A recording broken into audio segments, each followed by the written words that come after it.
Bem-vindo ao Direito em Ação, seu programa genial e irreverente de direito.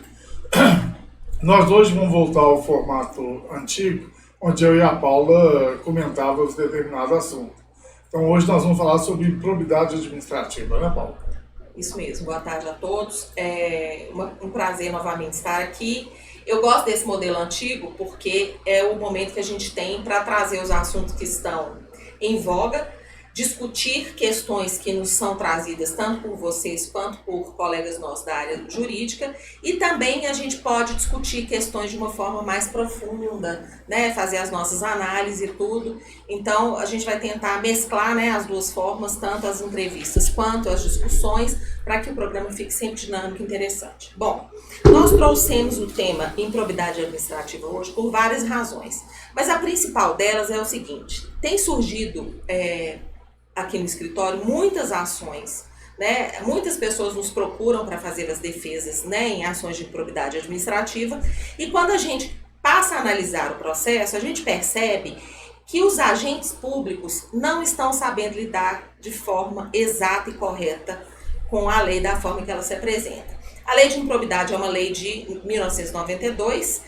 é a lei 8.429, que sofreu alterações bastante relevantes em 2021, e nós vamos discutir isso. Mas eu acho que a primeira coisa que a gente tem que fazer é definir, né? Isso. Então, Flávio, eu acho que você pode começar definindo para a gente o que é improbidade, como que ela se aplica. Olha, improbidade, falando de uma forma bem simples, é a má gestão dos recursos públicos, né? A lei de 1992, ela tinha um extenso rol de atividades que eram consideradas improbidade administrativa. E era o pesadelo dos prefeitos, principalmente dos restos dos administradores públicos. Por quê? Porque a maioria dos administradores públicos saíam dos seus mandatos com ações de improbidade administrativa. Por quê? Porque na sistemática da lei anterior, qualquer ato doloso ou culposo de má gestão era passível de uma ação de improbidade administrativa, que é uma ação muito pesada e que apesar do Supremo ter considerado como de natureza civil, ela, vários autores acham que ela tem natureza híbrida, porque ela é uma ação civil, mas que pode acarretar grandes penalidades no administrador. A mudança que veio em 2021 foi justamente por causa disso, por causa do excesso que o Ministério Público praticava nas ações de improbidade administrativa. A principal mudança da lei foi que hoje os atos de improbidade administrativa são só os atos dolosos. O que é dolo? É a vontade deliberada de você praticar determinado ato. Então, o que é? Não era mais você, por má gestão simples, você praticar um ato que gerava enriquecimento ilícito ou dano ao patrimônio público. Hoje você tem que ter a vontade de praticar aquele ato com o fim específico de causar dano ao erário, enriquecimento ilícito e coisa desse tipo. Só a má gestão, às vezes por inexperiência, que era o que acontecia muito nos municípios, principalmente os pequenos municípios, não é mais passível de uma ação de improbidade administrativa. A primeira coisa que a lei fez foi falar o quê? Consideram-se atos de improbidade administrativa as condutas dolosas tipificadas nos artigos 9, 10 e 11, que praticamente ser gerado dano ao erário com o fim de enriquecimento ou não. Aí tem os tipos penais, os tipos da lei de improbidade, mas não cabe a gente analisar cada um deles. Trocando em miúdos, então, a improbidade seria atos administrativos de gestores ou funcionários também, que sem cargo de gestão também é improbidade, né? Qualquer funcionário público ou pessoa na função pública, né, pode ser uma pessoa que trabalha para a administração pública, mas não é servidor público, né, também vai abranger. E essas pessoas, então, causariam de alguma forma um dano ao erário ou um enriquecimento ilícito para ela ou para o terceiro. De uma atividade com dinheiro público. Tá, e aí, por exemplo, suponhamos que eu seja um funcionário e eu trabalho no pagamento de terceirizados numa empresa, num órgão público. Uhum. Aí suponhamos que chegou uma nota para eu pagar e estava lá, R$ 975. E, na verdade, era R$ 97,50. Eu paguei errado, mas porque eu li errado. Eu não pratiquei improbidade. Isso não é improbidade. Isso é um ilícito administrativo, que aí pode ter um processo administrativo disciplinar, alguma coisa assim, mas não é mais ato de improbidade. Porque vai caracterizar um dolo ou uma incompetência. Não caracteriza o dolo específico de infringir os artigos 9, 10 e 11 da lei de improbidade administrativa. Então, o agente, quando ele vai buscar uma pessoa, vai analisar uma situação para verificar se há ou não há a improbidade administrativa, ele tem que verificar se verificar o dolo específico. O que é muito difícil. E aí só complementando o que você falou, não é só servidor público. As pessoas que concorrem também, o particular que concorre com o ato também, para a lei de improbidade administrativa, ele é equiparado a servidor público, ele pode sofrer os danos da lei as iras da lei de improbidade administrativa. As sanções da improbidade. Isso. Então, nesse exemplo que eu dei, 975, ele tinha que receber 97. Isso. O terceiro que recebeu lá na ponta o dinheiro e ficou calado, então ele praticou a improbidade. Não, porque ele também não teve a má fé de praticar o ato. Né? Aí é aquele negócio, o processo de ressarcimento e tal, mas não é, no meu entendimento, não seria um caso de improbidade. Tá, então vamos para o exemplo de improbidade. Eu sou um agente público, eu trabalho na Secretaria de Saúde. Eu preciso comprar um medicamento que a Justiça mandou. Em vez de comprar um, eu compro 5 e vendo 4. Isso é improbidade. Okay. A improbidade, geralmente, ela está associada a um crime específico. Primeira coisa que a gente tem que saber é que a lei de improbidade administrativa é uma ação civil, não é uma ação criminal. É o que eu falei no início, que ela é híbrida. Ela pode acometer o improbo a determinadas penalidades, que é característica do direito penal, mas ela é uma ação civil. Isso importa muito porque o Supremo Tribunal Federal, quando foi analisar os efeitos da Lei 14.230, ele não estendeu os efeitos retroativos, por exemplo, de prescrição e de outros tipos de benefícios, porque falou que a Constituição garante a retroatividade da lei penal em benefício do réu. Como a lei de improbidade é uma ação civil, não retroagiria.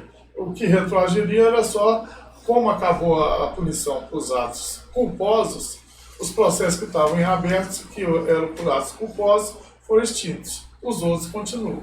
Deixa eu tirar uma dúvida, só para antes da gente fechar essa questão do dolo e da culpa. A gente tem nos contratos administrativos um ou mais fiscais, certo? Isso. O contrato administrativo demanda esses fiscais. E os fiscais são pessoas daquele setor determinado lá da administração pública que são indicados e assumem e assinam enquanto fiscais daquele contrato. A minha dúvida é, se um servidor público nomeado como fiscal de um determinado contrato, parte-se do pressuposto que ele tem que fiscalizar aquele contrato. Se ele é omisso e não fiscaliza, ele responde por improbidade. Depende. Se for por omissão culposa, deixou de ir lá olhar isso e tal, não é improbidade, seria um ato ilícito administrativo, uma desídia, algum tipo de ato desse tipo. Agora, se ele fez com um fim específico de beneficiar, ou então de causar... Isso. Entendi. Então, se a intenção dele é não fiscalizar para que terceiros usufruam daquilo de uma forma ilícita, então ele estaria enquadrado, em contrapartida não. A nova redação da lei fala, inclusive, assim, considera-se dolo a vontade livre e consciente de alcançar o resultado ilícito tipificado nos artigos 9 não basta, então... Não basta só ele ter agido de forma ilícita administrativa. Isso, no meu entender, veio o Congresso para realmente frear os ímpetos do Ministério Público. Né? Tá entendendo? Porque estava ficando... exagerado. Né? Qualquer coisa que acontecia era uma ação civil pública de improbidade administrativa e uma denúncia de crime específico. Pode denunciar pelo crime, se for o caso, se tiver a conduta omissiva e tal, mas não caracteriza mais a improbidade administrativa. Tá entendendo? Seria, na pior das hipóteses, uma coisa de moralidade, alguma coisa relacionada a algum ilícito no sentido administrativo que não Isso, aí é a pena administrativa. A lei fala que o mero exercício da função ou desempenho das competências públicas, sem comprovação de dolo com fim ilícito, afasta a responsabilidade do ato de improbidade administrativa. Tá? Então, a improbidade administrativa passou a ter esse corte. Porque antes, na lei de 92, você violar um princípio constitucional da administração pública, ou outros princípios constitucionais, era ato de improbidade. Então é o seguinte, em tese, se agiu de forma errada, negou um benefício que a pessoa teria, está violando o princípio constitucional, seria ato de improbidade. Era um plexo muito grande, muito amplo, que, no final das contas, para a interpretação de petição inicial, o Ministério Público podia fazer a interpretação com uma liberdade maior. Isso causava muito prejuízo para a administração e para os próprios administradores públicos, que viviam o verdadeiro pânico, né? Como que começa o processo? É administrativamente? O processo pode começar com uma denúncia. Pode ser anônima? Vai para o Ministério Público e ele vê os elementos. Se ele achar que merece uma investigação, ele abre um inquérito civil público, que foi a criação da lei de 1992.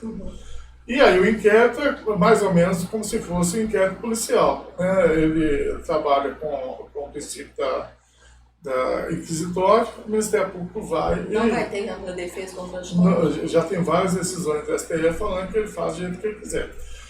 A falha que eu vejo nesses inquéritos civis públicos é que o Ministério Público seleciona as peças que ele vai colocar na petição inicial de improbidade. Então, o que acontece? Vai lá o Davi e faz um depoimento falando: não, isso daí era comum lá, houve erro, estava isso, mas não tinha nenhum dolo específico. O Ministério Público pode usar ou não esse depoimento junto com o inicial. Eu acho que, pelo princípio da legalidade, da publicidade, que deveria constar tudo no inquérito. O Ministério Público não teria essa autonomia para ele selecionar o que vai e o que não vai no inquérito civil público. Muitas vezes ele ouve determinadas pessoas e não está ali corroborando com a tese dele, ele simplesmente descarta. Entendeu? Então isso aí nós precisamos de aperfeiçoar também, porque o Ministério Público é fiscal da lei. Então cabe a ele dar toda a transparência possível e não virar parte específica querendo condenar fulano ou beltrano. Desse inquérito administrativo que é feito pelo Ministério Público, pode dali suceder alguma questão criminal também? Pode. Ele pode fazer, é o que eu falei, geralmente eles entram com ação de improbidade administrativa e já entram com uma denúncia sobre possíveis crimes que dariam supedâneo à ação de improbidade administrativa. E a decisão de um aproveitando o outro, ou são decisões totalmente diversas? Na teoria, seriam diversas. Agora, na prática, o que a gente vê é o seguinte: muitas vezes o juiz da improbidade administrativa, ele decide e o Ministério Público junta aquilo no processo criminal como se fosse uma legitimação da tese dele. Tá entendendo isso? E aí acaba havendo uma condenação baseada lá baseado num processo civil com as regras cíveis. Tá entendendo? Então, às vezes sai. E a gente sabe que o processo civil funciona numa sistemática diferente do processo criminal. O processo civil funciona com a verdade formal. O processo penal com a verdade real. O que é totalmente contraditório, porque a regra geral fala que o penal faz coisa julgada no civil, não mas isso daí, a nova lei fala que se houver absolução no processo criminal, tem que parar o processo civil de improbidade. Está entendendo? Mas, na experiência que a gente vê, é que processo civil anda mais rápido que o processo criminal, por causa das garantias que o processo criminal dá a maior pro réu. Tá entendendo? Entendi. O que acontece é o seguinte, quem que está sujeito a levar uma ação de improbidade administrativa? Tá? Sujeito à sanção dessa lei, o ato de improbidade aplicados contra o patrimônio de entidade privada que recebe subvenção, benefício, incentivo fiscal ou creditício dos entes públicos ou governamentais da lei. Então, o que acontece? Quem contrata com a administração pública direta, indireta, fundacional, recebe dinheiro público, ele está sujeito a ser enquadrado na lei de improbidade administrativa. E as penas? Como é que são as penalidades? Ou sanções, né? De forma civil seriam sanções. A ineligibilidade por determinado período, a perda do cargo, multa e perda dos bens, indisponibilidade dos bens e perda dos bens, o ressarcimento ao erário do dano. E aí um negócio interessante que a gente tem que lembrar que é o seguinte: quando o agente público entra no serviço público, né, o servidor passa no concurso, ele entra, começa a trabalhar, ele faz uma declaração de bens. Isso, ele tem que apresentar sistematicamente. E aí, anualmente, ele apresenta de novo essa declaração de bens. E essa declaração de bens vai ser usada para apurar se houve ganho excessivo, de acordo, obviamente, com a situação de vida dele, com o que ele ganha. Né? Então, por exemplo, suponhamos que eu for para a administração pública e eu declaro lá que eu tenho um apartamento e um carro. E aí, no ano seguinte, eu tenho um apartamento, um carro, uma fazenda, um avião. E aí, essa declaração pode ser usada para esse fim. Pode, né? Para verificar o ganho de patrimônio excessivo. No caso de servidor público, isso até não dá tanto problema não, porque o patrimônio do servidor público você tem uma escala linear, mais ou menos. O cara ganha lá tantos mil por ano, o patrimônio dele vai.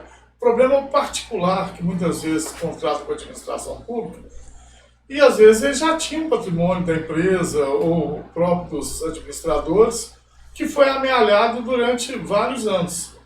Mas aí você tem que verificar o patrimônio que ele tinha ao começar a contratar. Não, pois é.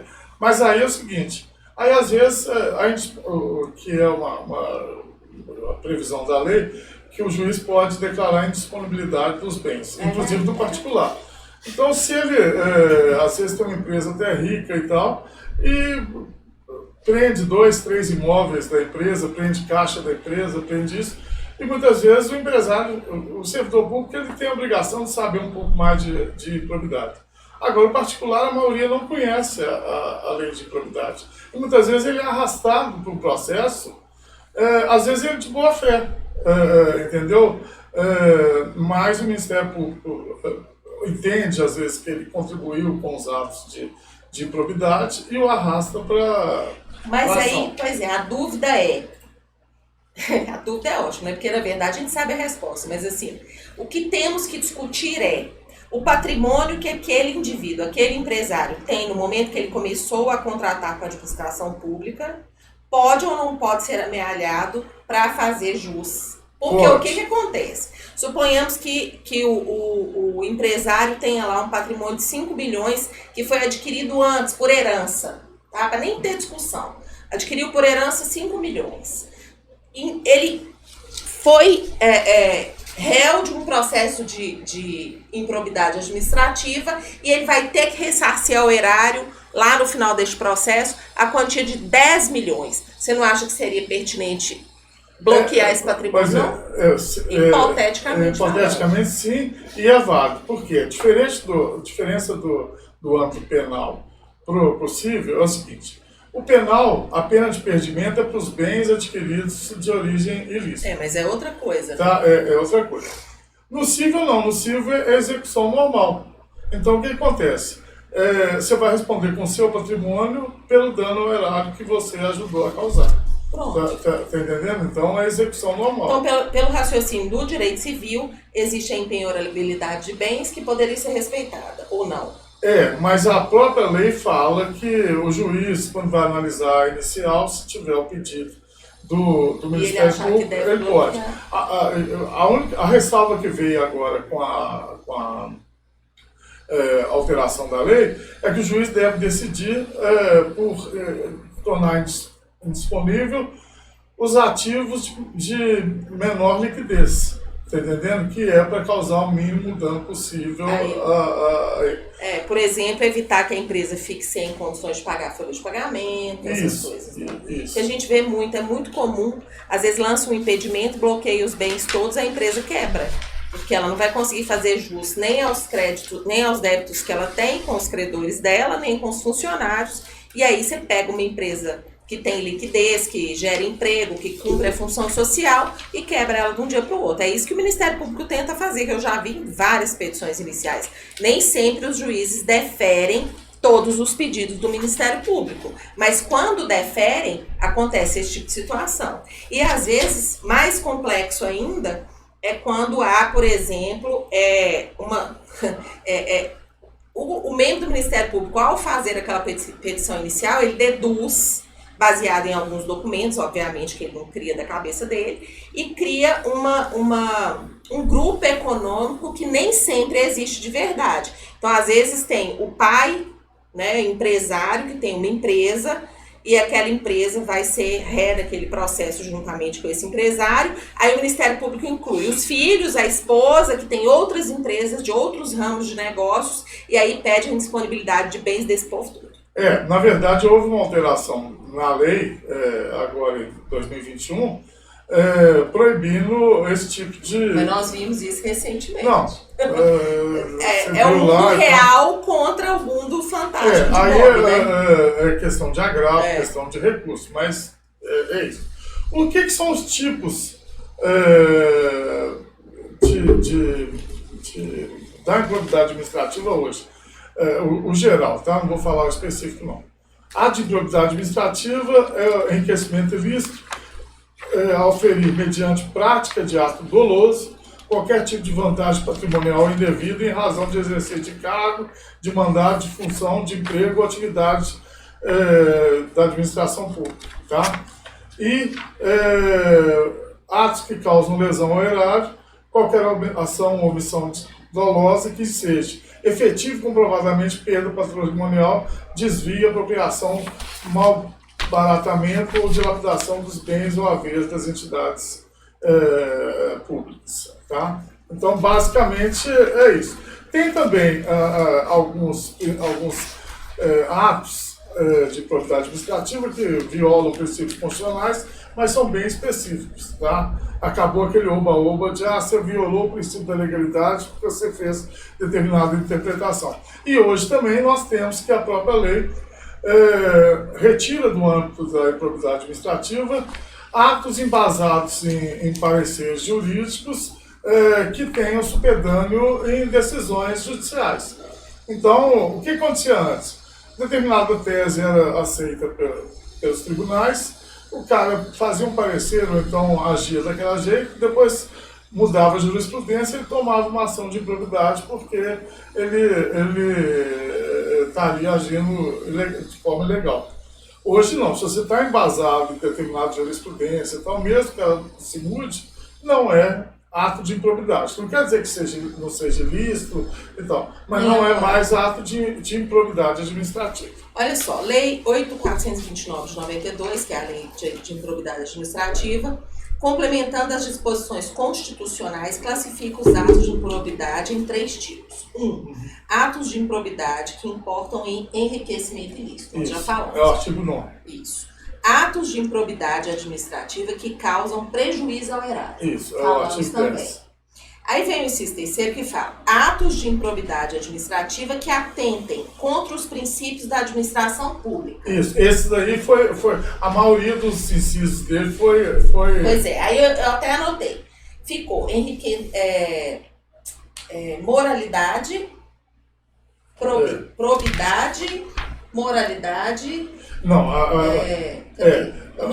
dever de honestidade, imparcialidade, legalidade, caracterizado por algumas condutas. Tá, aí suponhamos que eu, funcionária pública, haja de acordo com esse inciso terceiro aqui e pratique um ato que atente contra os princípios da administração pública, mas não cause dano ao erário nem enriquecimento ilícito. E não houve, não houve o dolo específico disso. Não, suponhamos que o meu ato que atentou contra o princípio da administração pública seja doloso, mas não causou dano ao erário e não enriqueceu ninguém.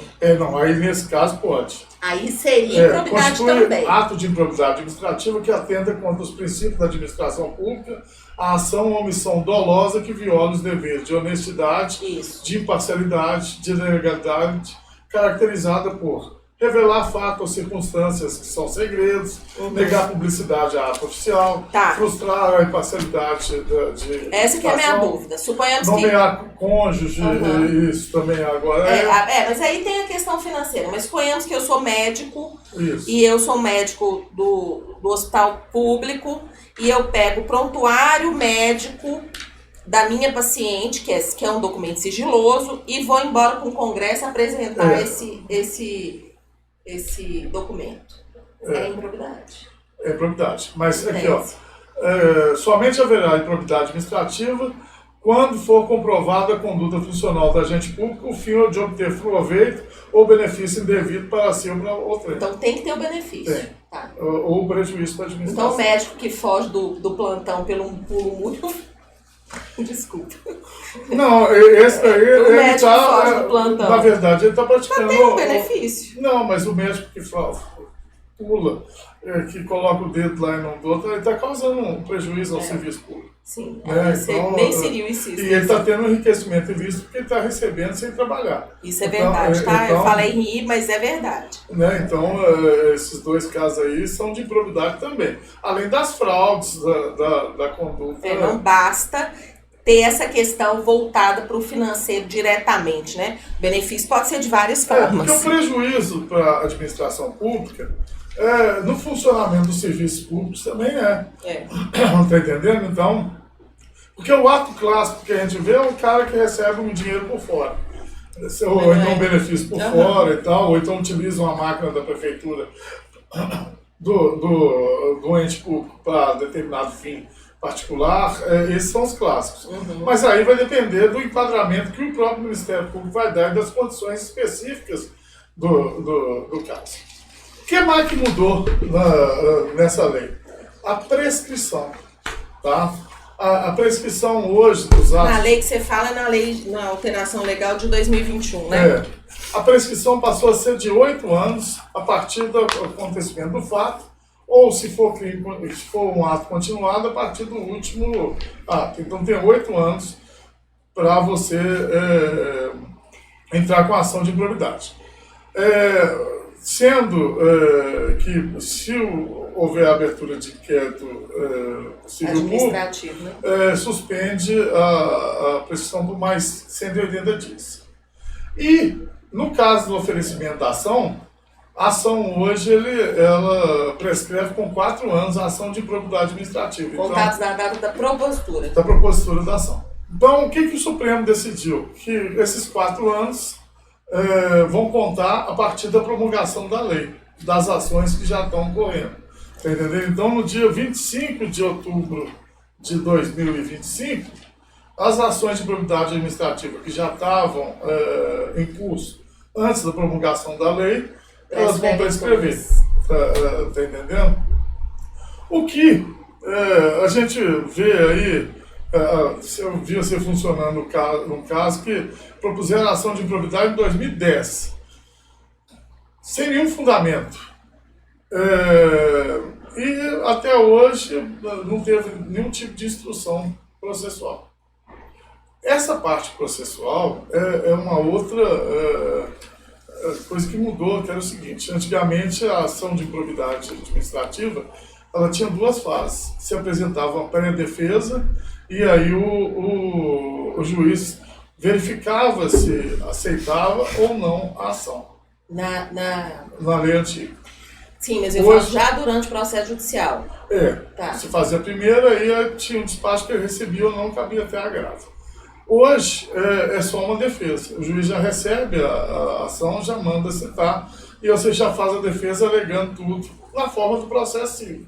Forma contestar, igual a contestação de processo civil. O que tem que ficar muito atento que é o seguinte: o ônus da prova cabe a quem alega. Isso é no processo civil ou então no criminal mesmo. Tá. Apesar de no criminal o próprio juiz poder investigar pelo princípio da verdade real, investigar assim, processualmente, apesar dele não é parte, ele muitas vezes ele toma a frente do processo criminal e tenta e defere provas, ou então pede uma prova que nenhuma das partes pediu. Isso é uma questão sujeita à discussão, porque vários criminalistas falam que o juiz não é parte do processo criminal, e então se ele está dando impulsionamento, ele está beneficiando o Ministério Público. Mas na área civil não é diferente. E o que acontece? A nova lei de improbidade administrativa fala que atos comprovadamente dolosos de prejuízo ao erário ou de enriquecimento ilícito. No entanto, a gente vê que as iniciais do Ministério Público eles funcionam muito como a antiga denúncia penal, ou então eles fazem as ilações, fazem o que eles querem e não apresentam provas. Está entendendo? Não apresentam o mínimo de provas necessário para o recebimento da petição inicial. E depois eles tentam, durante o processo, fazer prova, mas para mim, várias dessas ações de improbidade administrativa padecem de carência de ação, ou inépcia da inicial. Seria o quê? Da narrativa dos fatos não se conclui diretamente pela conduta que está sendo imputada pelo Ministério Público, ou falta requisito inicial para a petição inicial, que é ele apontar a prova. Porque quando fala comprovadamente, não fala indícios. E muitas vezes o Ministério Público, raciocinando numa petição de criminal, ele já pede o arresto, ou então já pede o bloqueio dos bens, mas baseado muitas vezes em ilações, sem prova específica.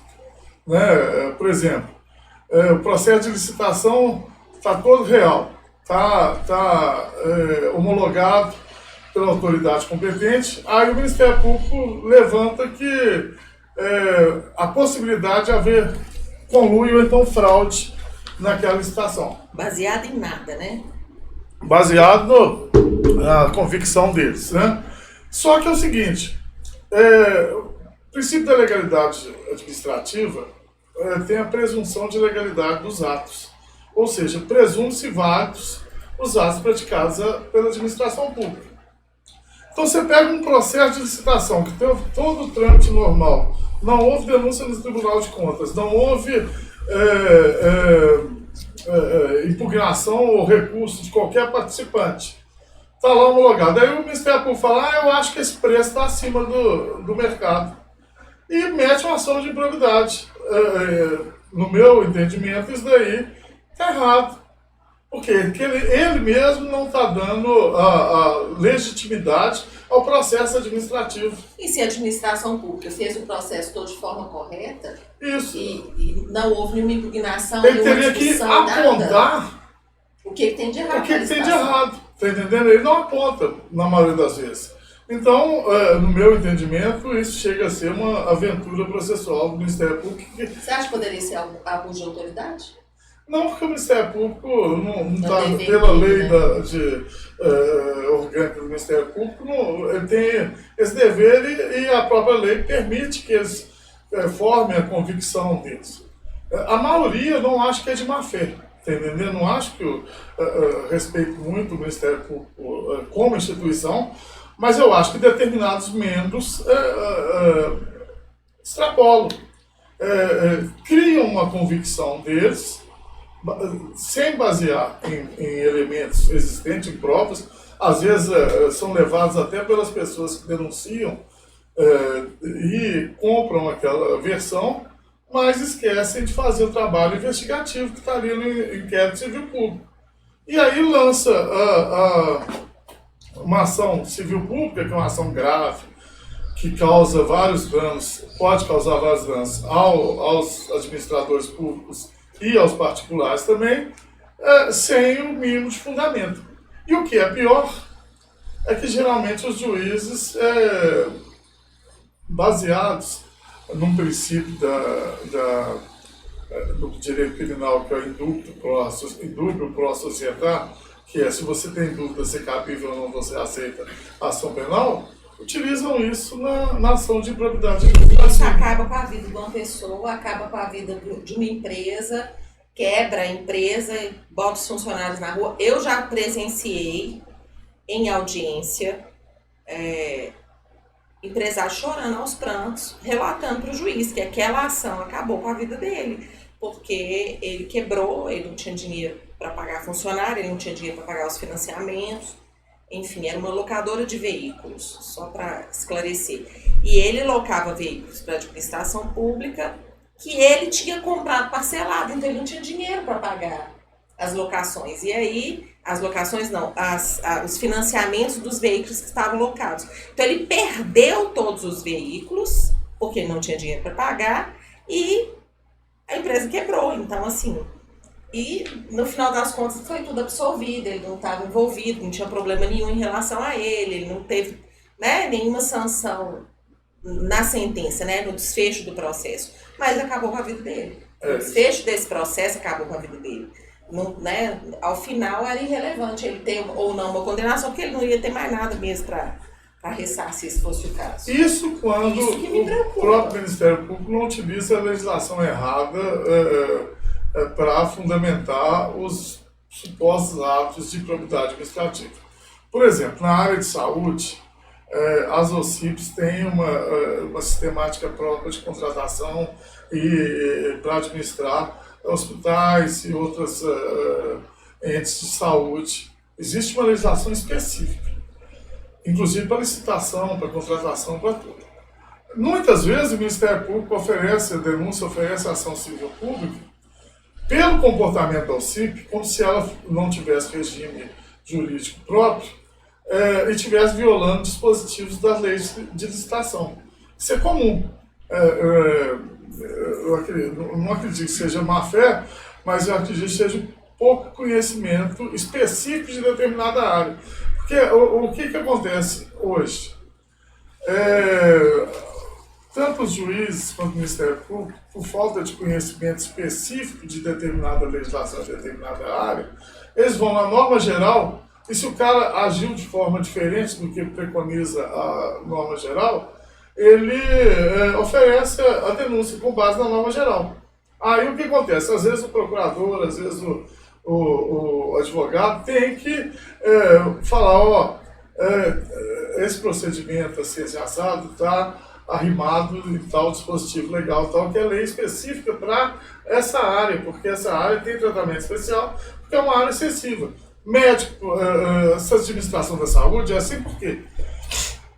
Porque médico, gente, é difícil os municípios contratarem. Por quê? É uma profissão muito bem remunerada, a maioria é autônomo, e se você aperta demais, você perde os médicos. Além da remuneração não ser a melhor... Aqueles estão acostumados na iniciativa privada. Então tem esse problema. E aí, às vezes, as OCIPs ficam lá naquele...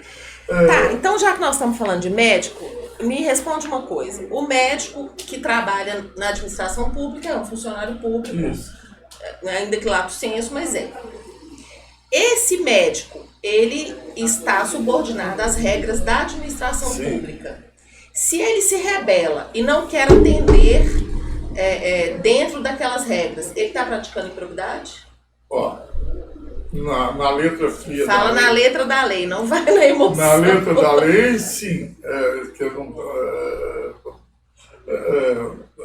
Depende, porque tem que ver se está ou não causando vou te dar um prejuízo ao exemplo erário. que eu sei que acontece muito. E é uma coisa que eu já vi em várias situações da minha vida. O SUS tem uma lista de medicamentos que o SUS disponibiliza gratuitamente para a população. O médico atende pelo SUS. Aí ele fala, não quero receitar fluoxetina, eu quero receitar tal remédio que não está na lista. E aí... Tá, aí não pelo seguinte, porque a responsabilidade técnica é do CRM do médico. Então, esse tipo de interferência não é legal, porque a responsabilidade técnica é do médico. Então, ele como profissional... Mas se você puxar o fio, ele está onerando a administração, não, porque essa mas, pessoa... não, mas não é doloso. Porque aí o que acontece? Nesse caso específico, ele está agindo dentro do julgamento de Hipócrates lá que ele fez, o que seria melhor para o paciente. Está entendendo?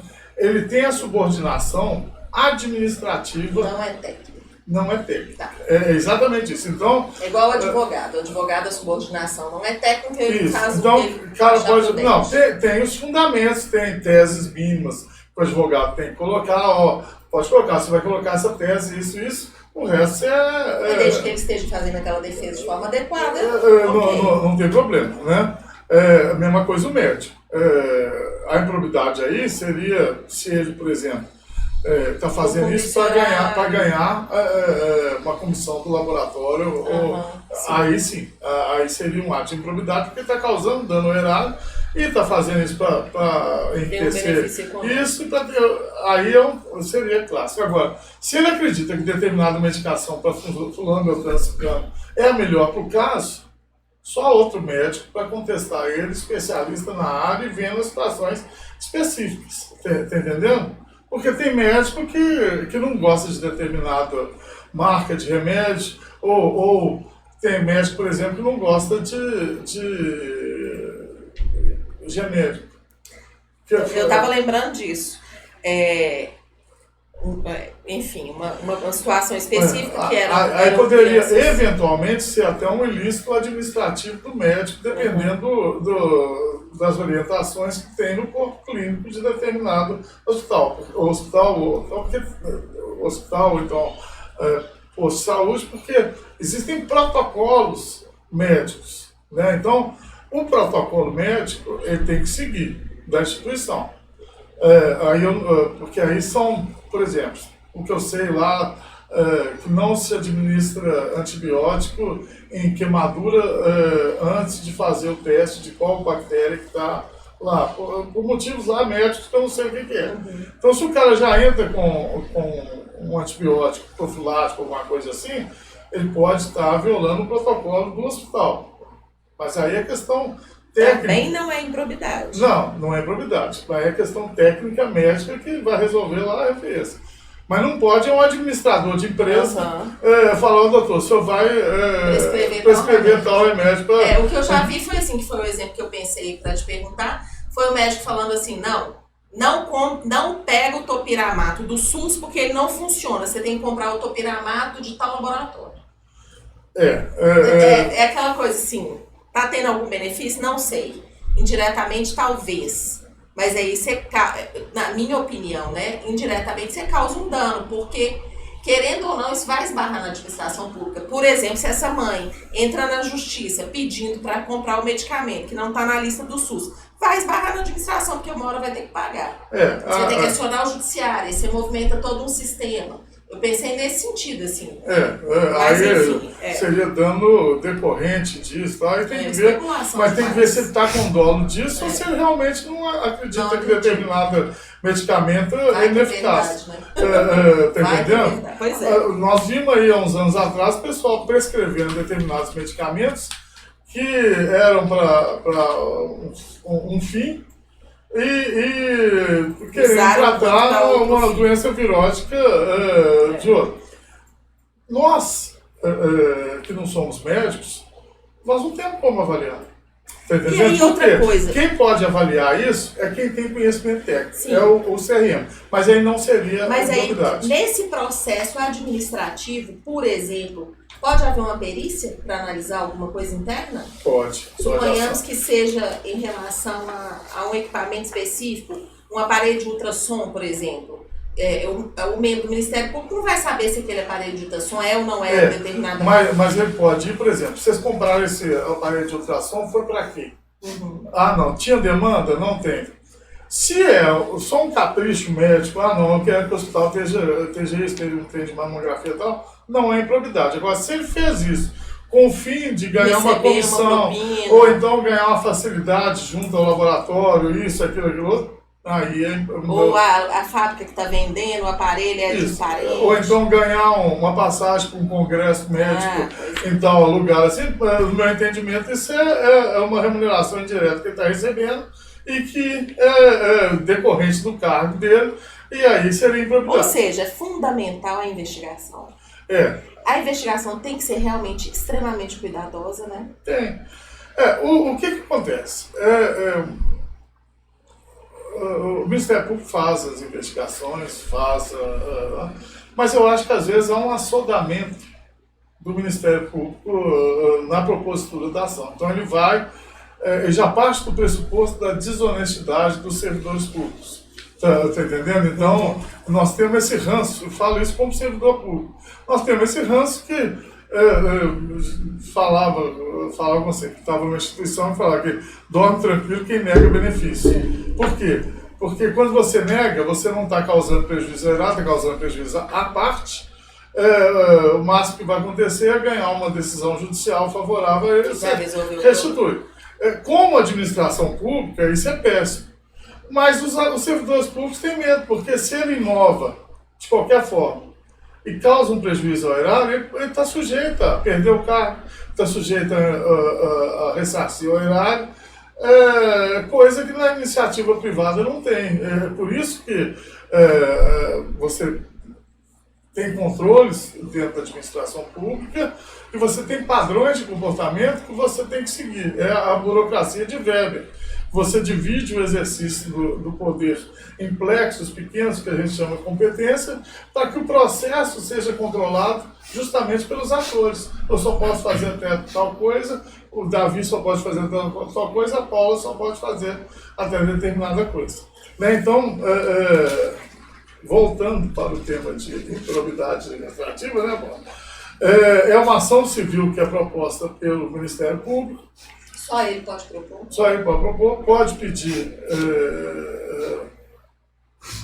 a de improbidade administrativa, sim. Existe a ação civil pública que, contra dano ao patrimônio público, cultural, artístico e tal, é outra coisa. Mas a de improbidade administrativa, por esse viés híbrido, penal e civil, é o Ministério Público que faz, com a criação do inquérito civil público, que seria a investigação por parte do Ministério Público. Ele pode abrir um inquérito civil público, se ele achar que tem elementos, ele pode propor ação, se ele não achar, ele pode arquivar. O problema é que esse conceito de achar que tem elementos ou não é muito elástico. Então tem alguns membros do Ministério Público com ilações de partes, e aí eu não vou falar que é o Ministério Público leviano, não. Às vezes chega a pessoa mal intencionada, cria uma história, o promotor compra aquela história, acha que ela é viável e passa a tentar provar aquilo. Muitas vezes não consegue. Isso é comum até na ciência. Figura do orientador, figura do professor, doutor, que faz a orientação da sua pesquisa, é justamente porque a gente, quando cria uma tese e tal, a gente tem a tendência de não enxergar os elementos que são contrários à nossa tese e supervalorizar aquilo que está na nossa tese. Isso é comum, é do pensamento científico, precisa de determinados controles específicos para que você não se traia.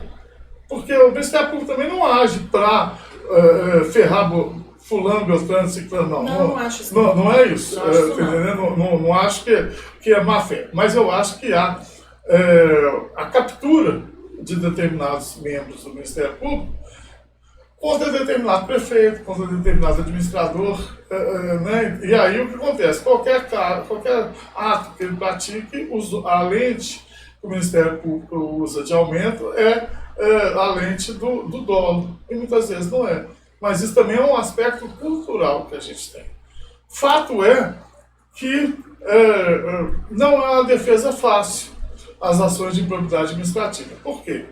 Diferente do direito civil, que a pessoa vai de ouvido, do direito penal e tal, a questão do direito administrativo é a questão técnica. E os princípios utilizados no direito administrativo são os princípios da lei. Você não tem o balanceamento da lei, igual você tem no direito civil, no direito criminal, que você tem um aspecto emocional Acho muito que grande. tudo que diz respeito à administração pública tem esse viés, né? De ser extremamente técnico e voltado para a legalidade o tempo inteiro. Isso, legalidade e moralidade. A improbidade administrativa está ligada à moralidade pública. Então, o fato de você agir de forma imoral é um ilícito administrativo. Um desvio de finalidade, qualquer coisa disso. Agora, nem sempre todo ato que não observa o princípio da moralidade vai ser um ato de improbidade administrativa. Exatamente. Pode até ser um ato criminoso e passível de punição, mas pode não ser um ato doloso, com fim específico de causar dano ao erário, enriquecimento ilícito, ou violar sigilo, ou isso, aquilo outro. Então, a chave da improbidade administrativa, o binômio seria enriquecimento ilícito e dano ao erário. Está entendendo? Ou um ou outro. Você causou dano ao erário de maneira deliberada com aquele fim, improbidade. Antes não. Antes o cara tomava uma multa de trânsito, avanço sinal, podia ser enquadrado qualquer ilícito administrativo poderia ser enquadrado dentro dos tipos. Hoje não, hoje mudou. Até para que a gente possa conseguir ter uma administração pública mais eficiente. Porque ninguém administra bem estando com medo. Estando com medo de tomar determinada decisão séria, sem o cara que entrou, tem mais que tomar a lenhada dele. Mas, às vezes, o gestor faz uma decisão séria e, às vezes, ele é pego no meio da decisão dele com uma falta de aparelhamento do próprio ente federado que ele administra. Última pergunta. Se hoje chegasse aqui hoje um empresário que fosse contratar pela primeira vez com a administração pública, que orientação que nós poderíamos dar para ele? Primeira coisa, a administração pública não é para amador. Procure um advogado especializado em licitação e contrato administrativo, principalmente. Está entendendo? Porque muitas vezes as pessoas criticam, falam que a administração pública contrata por um valor um pouco maior, mas é porque a contratação da administração pública é diferenciada. Você não pode contratar quem usa trabalho infantil, quem não tem certidões, quem não paga imposto, quem não está 100% legal. Durante todo o contrato existem prerrogativas da administração pública que o administrado, o contratado, ele tem que se adequar. Então, por exemplo, alteração unilateral do contrato, prerrogativa da administração. Se o empresário não está preparado para isso, ele quebra, mesmo. Então, o que acontece? Os pregões hoje da internet, eles abriram um plexo muito bom de competitividade. Mas, junto com isso, veio um monte de gente que não está preparado para contratar com a administração pública. Aventureiro, né? Lança uma proposta e depois não sustenta. Em tese, ele tem que pagar uma multa por aquilo. E, em tese, o agente público não tem opção de não aplicar a penalidade. Ainda culturalmente estão caminhando para isso, mas é difícil. Né? Então, é o preparo. A administração pública não é para amador. Porque você recebe uma notificação, você tem que ou seguir, ou então tem que formalizar. E se você não formaliza os atos, que isso empresário é o zero vezeiro e não formalizar nada. Né? Se você no contrato administrativo você não formaliza, você vai ser questionado e pode tomar um processo grave. É interessante porque a visão do Flávio é a visão técnica De procurador. do procurador federal, da pessoa que está dentro da administração pública há, sei lá quantos anos, 30 anos. 25 anos. A minha visão já é outra, já é a visão do advogado que trabalha defendendo o empresário que eventualmente teve um problema ou o próprio servidor que eventualmente teve um problema. E é interessante porque às vezes a gente vê, e eu já vi isso inúmeras vezes na minha vida, e fica então como dica, o empresário ele entra para a administração pública, principalmente quando é uma pequena empresa que está em ascensão, e ele administra aquilo como se ele estivesse administrando a pequena empresa dele ou a própria casa dele. Então, eu já vi, por exemplo, empresários indignados porque tomaram multa, por exemplo, vou falar hipoteticamente, está tendo uma obra e naquela obra não tem banheiro químico para os funcionários trabalharem. Na hora que não tem uma lixeira para jogar o lixo. Para o empresário que tem pouco contato com a administração pública, isso é um absurdo, porque ele não consegue entender que, de repente, tem outras formas de resolver aquilo. Por que a administração pública está sendo tão exigente? Mas é essa a grande questão. A administração pública tem que ser exigente. Ela tem que exigir do prestador de serviço ou do fornecedor o máximo. Então, se ele contratou, ele tem que atender da forma que ele prometeu que atenderia. E nem sempre o empresário está preparado para isso, né? Às vezes faz uma licitação, por exemplo, de papel higiênico. Ele fala que vai fornecer o papel higiênico ao preço tal. Aí tem uma alteração no mercado, o problema dele, ele que se vire. Para que ele foi lá e deu o preço do papel higiênico daquele valor sem pesquisar, sem estudar se aquilo teria um aumento, sem prever aquilo no contrato, né? Então, é essa questão que eu acho que tem que ser observada sempre. Não é para amadores, não é. E se você for amador e quiser começar, procure pessoas para te auxiliar que tenham conhecimento de licitação, de contrato público, para você saber como lidar, para que você não venha a incidir num processo que vá arrebentar com sua vida depois. É isso. É isso. Muito obrigado pela sua presença. Muito obrigada pela sua presença. Se alguém tiver alguma dúvida, então, Paula vai botar o telefone dela aí. Curta, compartilhe e comente. Tá, pode mandar as dúvidas por WhatsApp, pode mandar as dúvidas no chat do YouTube ou no Facebook, quando você estiver assistindo, e a gente responde. Muito obrigado a você. O canal é feito com muito carinho.